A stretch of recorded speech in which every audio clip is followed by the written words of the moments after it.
Hello, আসসালামু আলাইকুম। আজকে একটা ইম্পর্টেন্ট ইনকো টার্ম নিয়ে আলোচনা করব। সেটি হচ্ছে যে এফওবি, ফ্রি অন বোর্ড।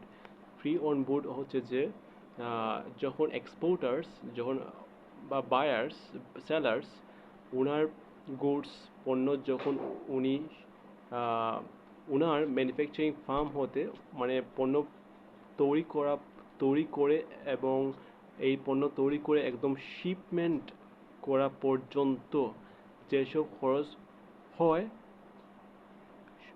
সকল খরচ উনি বহন করবেন। এই খরচের মধ্যে হতে পারে ট্রান্সপোর্টেশন কস্ট এবং ইন্স্যুরেন্স কস্ট এবং কাস্টম ক্লিয়ারেন্স কস্ট এবং গুডস লোডিং কস্ট, তার গুডস পোর্ট থেকে জাহাজে তুলে দেওয়া পর্যন্ত যে কস্টটা হবে এই কস্ট।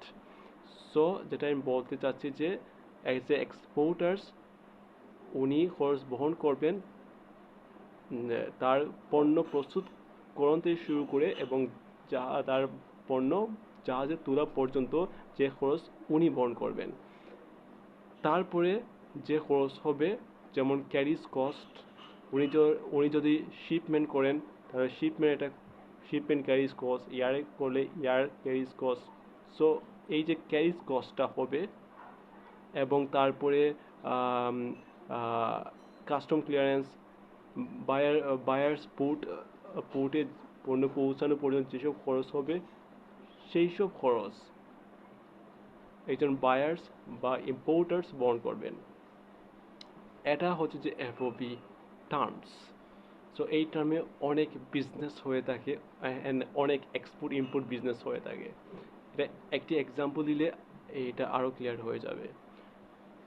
একজন ম্যানুফ্যাকচারিং ফার্ম যিনি বাংলাদেশে থাকেন, উনি ওনার পণ্য ম্যানুফ্যাকচারিং করে উনি চাচ্ছেন যে ওনার পণ্য চায়নাতে এক্সপোর্ট করতে।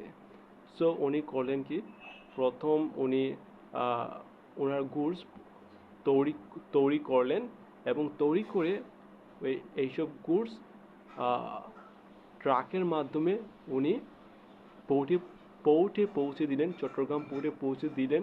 তারপর চট্টগ্রাম পোর্টে মাল মাল বা পণ্য লোডিং করে শিপমেন্ট করলেন। এই যে কস্টটা হলো ওনার, উনি অ্যাজ এ এক্সপোর্টার বহন করবেন যদি এফওবি টার্মের হয়ে থাকে। তারপরে যে ক্যারিজ কস্ট হবে, যে shipment ship ship Bangladesh Chittagong ship ship Chittagong port থেকে যে চায়না পোর্টে যাবে, এটার একটা খরচ আছে। এই খরচটা বহন করবে এবং অন্যান্য সকল খরচ বহন করবে ইম্পোর্টার বা বায়ার্স। এটাই হচ্ছে যে এফওবি। আসসালামু আলাইকুম।